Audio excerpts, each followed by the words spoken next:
School से ही इनकी शुरुआत होनी चाहिए और हाई स्कूल्स में और हाई सेकेंडरी स्कूल्स में इसके लिए वोकेशनल टीचर्स और ट्रेनर्स को वहाँ पर लाने की एक प्लान स्कीम चले। तो ये मेरे सेंट्रल स्कीम्स थी, सेंट्रल स्कीम्स के तहत जो है इनको लाया गया, जिनका काम था बच्चों को तैयार करना और तकरीबन 14 से 18 स्टेट्स के बीच में जो है ये लोग वहाँ पर ट्रेनिंग देते हैं।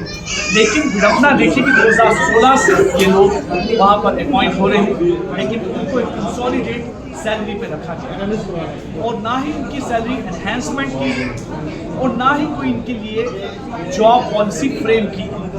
और इससे भी बुरी बात ये कि इनको अपॉइंट करने के लिए प्राइवेट फर्म जो है वो प्राइवेट फर्म को लाया गया, आउटसोर्स जो है इनकी तरफ से किया गया। और जबकि ये भी एक गाइडलाइन है ministry of human resource development की तरफ से कि आप इनको हायर करने के लिए इन्हें आउटसोर्स नहीं कर सकते, किसी प्राइवेट कंपनी को बीच में नहीं ला सकते। तो एक तरह से वायलेशन यहाँ पर हुई और आज ये लोग वेल क्वालिफाइड हैं, एमटेक है, बीटेक है और एमबीए है, हर तरह की जो टेक्निकल क्वालिफिकेशन इनके पास है, उसके बावजूद भी इनके लिए किसी तरह की भी सोशल सिक्योरिटी नहीं, कोई जॉब सिक्योरिटी नहीं।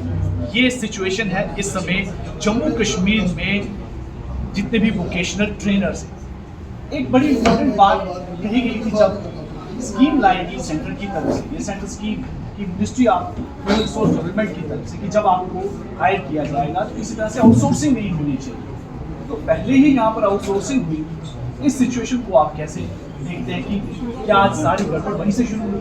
बिल्कुल, मैं भी शायद उस टाइम सरकार को लगा होगा 2006 में शायद ये एक नई चीज़ थी, एजुकेशन का कंसेप्ट नहीं था यहाँ के अवाम में बच्चों में। तो कहीं अगर ये फेल हुआ तो हम आराम से क्यों निकाल सकते हैं, लेकिन हमको ये नहीं पता था कि हम इस बात जो हमारा एक काम है उसको कहाँ तक पहुँचाएंगे, ये सरकार ने नहीं सोचा था। लेकिन अब जब वो देख लिया कि हमने कहाँ इस ऊंचाई तक इसको पहुँचाया है, इसके कारण इसका जो बेनिफिट जो लाभ हमारे डेवलपमेंट का जो सोचना चाहिए वो नहीं सोचा। हाँ, किसी एजुकेशन में डेवलपमेंट के फंड्स की बात की जाती है, वहाँ पे तो गेस्ट लेक्चर इसमें विजिट जहाँ पे 300-500 रुपये दिए जाते हैं पहले, वो तो अब 80-40 हज़ार, लेकिन हमारे से वही की वही है। और जो बात आपने की कंपनीज का जो काम था वो उनका एक्सपर्टाइज करता था हमारी हायरिंग प्रोसेस। उनका काम ये नहीं था कि उनके अंतर्गत नहीं हुआ, यहाँ पे बहुत सारी सेंट्रल स्पॉन्सर्ड स्कीम है, वहाँ पे भी कंपनीज के थ्रू एम्प्लॉयज़ को हायर किया जाता है, लेकिन फिर उनको डायरेक्ट कॉन्ट्रैक्ट ऑफ डिपार्टमेंट रखा जाता है। लेकिन हमारे केस में सिनेरियो डिफरेंट है। तो बिल्कुल एक क्वेश्चन मार्क है सरकार पे कि क्यों कंपनीज को रखा गया, तो रोल क्या है कंपनीज का, आज तक ये क्लियर नहीं हुआ है। क्योंकि जो सारा काम है गेस्ट लेक्चर, बच्चों को पढ़ाना, उनके इंडस्ट्रियल विजिट्स, उनका इंटर्नशिप वगैरह, वो सारा काम हम करते हैं। तो कंपनीज क्या कर रही है, ये सवाल निशाना है। और हमने ये बात हमेशा बार बार दोहराई है, सरकार को हमने कहा है, हमारे डायरेक्टर साहिबान को हमने कहा है, मीडिया पर्सन आपके थ्रू हम सरकार तक बात पहुँचाना चाहते हैं कि आप बताइए कि रोल क्या है कंपनीज का। अगर उनका रोल ही नहीं है तो आप निकालिए, जैसे हरियाणा में निकाला गया, मिजोरम में निकाला गया, अंडमान निकोबार में निकाला गया, अब हिमाचल में निकाला जा रहा है, तो यहाँ पे भी निकाले। और 2018 में तो ऑलरेडी उनको निकाला गया था, 2019 से क्यों आप पाएंगे? आप लोग कंसोलिडेट सैलरी आपको शुरू से चाहिए 20,000, आज भी वैसी ही सैलरी कैसे चलता है आपको? इस तरह से लाइवलीहुड आप कैसे पूरा जीवन का जितना भी उनके जो आपके घरों के खर्चे कैसे चलते हैं, कैसे?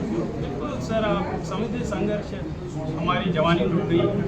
20,000 जहाँ 10 साल पहले चले, मान लेते उस टाइम पे ठीक से अगर वो एनहांसमेंट होती तो सफरिंग होगी। हम सफ़र कर रहे हैं जिसके कारण हम रोड पे आए। अगर हम सफ़र न कर रहे होते, 20,000 पे हमारी चल रही होती जिंदगी, तो हम रोड पे ना आते। हम सरकार को बता रहे हैं कि आप देखिए खुद आपने अपनी परचेज वगैरह बढ़ाई, बाकी लोगों के लिए भी सैलरी बढ़ा रहे हैं। हमारा क्या स्कूल में जहाँ पे डिस्क्रिमिनेशन को लेके हम बच्चों को सिखाते हैं, पढ़ाते हैं, बताते हैं, वहीं पे आप एक एग्जाम्पल सेट कर रहे हैं कि ये जी बुक सेट थर्ड पार्टी वाला 10,000 20,000 वाला, ये जी वही काम करता है जो यहाँ का लेक्चरर टीचर करता है, 4 क्लास पढ़ाते हैं, वो तो 1-2 क्लास पढ़ा रहे हैं। तो अब कौन सा माहौल बना, अब कौन सा आपको लगता है कि डिस्क्रिमिनेशन है, डिस्पैरिटी है, despite you people being so much qualified, लेकिन आपको वहाँ पर जिस तरह से सैलरी में डिस्क्रिमिनेशन की जाती है, कहीं ना कहीं गलत है? Absolutely right. और not only that, we are going to make skilled India. और स्किल्ड इंडिया का सपना साकार करने के लिए आप लोगों ने हमें ग्राउंड पे एज ए इम्प्लीमेंट तो हम ही करें ना। तो ग्राउंड लेवल पर काम करने वाले हम हैं, इसमें एक ऐड करना चाहते हैं कि वोकेशनल एजुकेशन आप देखिए जो हमारे फॉरेन कंट्रीज है, डेवलपिंग कंट्रीज, न्यूजीलैंड की बात करें, स्विट्जरलैंड वगैरह की बात करें, तो वहाँ के वोकेशनल ट्रेनर जब उनकी ईयरली मंथली सैलरी 4 लाख है, 5 लाख, हमारी तो 1 साल की 2 लाख सैलरी नहीं है।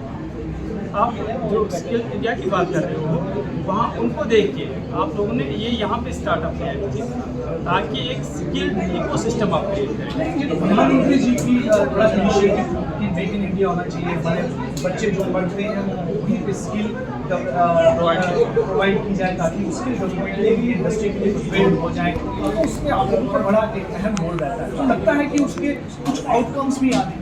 Absolutely, why not? We have hundreds of examples. हमारे पास सक्सेस स्टोरीज है। हमारे बच्चे उन्होंने अपना बिजनेस सेटअप किया। हमारे बहुत सारे बच्चे हैं उनका अच्छी खासी कंपनी में रिप्लेसमेंट हुआ है। हमारे बहुत सारे बच्चे हायर एजुकेशन में आप देखिए अपने स्किल्स जो उनके सब्जेक्ट है उसको उन्होंने कंटिन्यू किया है। They are doing absolutely fabulous. आपको बहुत सारे एग्जाम्पल मिलेंगे। आप हमारा ट्विटर हैंडल देख लीजिए, सोशल मीडिया हैंडल देख लीजिए, हमने बहुत सारे स्टोरीज वहाँ पे की। पूरी सरकार को भी पता है कि ये बेहतरीन काम कर रहे हैं और उन्होंने वादे भी किए थे। आवाम की आवाज़ में हमारे राज्य सरकार ने वादा किया था कि आप लोगों के लिए जॉब पॉसिबल की जाएगी। हमारी जो पिछली सरकार थी, कोalition सरकार, उन्होंने वादा किया था, कमेटीज बनाई गई थी, लेकिन फिर ग्राउंड लेवल पर यहाँ पर हुई क्योंकि दूसरे राज्यों में भी ये चीज़ें इम्प्लीमेंट हैं, ऐसे स्कीम्स हैं।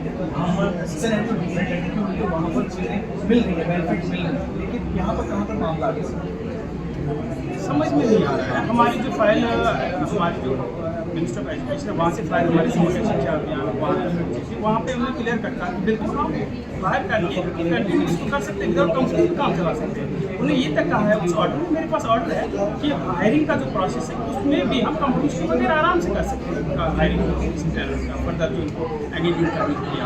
सेक्रेटरी से आगे फाइल आगे बढ़ी, कोई डिसीजन लिया नहीं गया, जिसके कारण हम रोड पे आए।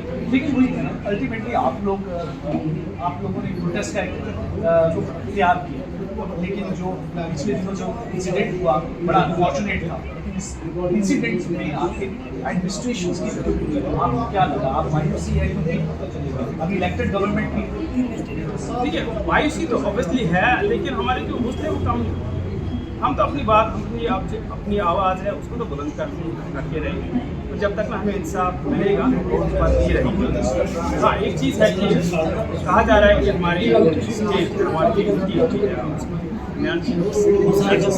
सही नहीं, उसमें हमने कहा था कि चलिए अगर हमारा इन्वेस्टमेंट अभी नहीं हो पाता है जैसे बाकी स्टेट में, एटलीस्ट कंपनीज को निकाला जाए। अब कंपनीज को करोड़ों दे तो वहाँ पे फाइनेंशियल बर्डन नहीं है वो सरकार की। तो कितने वोकेशनल ट्रेनर जम्मू कश्मीर में बात करें, क्या नंबर क्या है? वहाँ पे हम 2187 वोकेशनल ट्रेनर्स हैं जो कि हाई स्पेशलिस्ट काम करते हैं। एक तरह से फाइनल मतलब कि आप मांग क्या है, तो आप बिल्कुल चाहते हैं कि जो बिचौलिए बिठा रखे हैं कंपनी और नेशन बिल्डर्स हैं, या हम सच में नेशन बिल्डर सरकार को हम कहना चाहते हैं। नेशन बिल्डर्स को हम सड़कों पर ला रहे हैं, हम तो ऐसे ही सड़कों पे नहीं आएंगे। आप समझिए कितना सफर की हमारी जवानी चली गई और हमने आपके सपने साकार किए।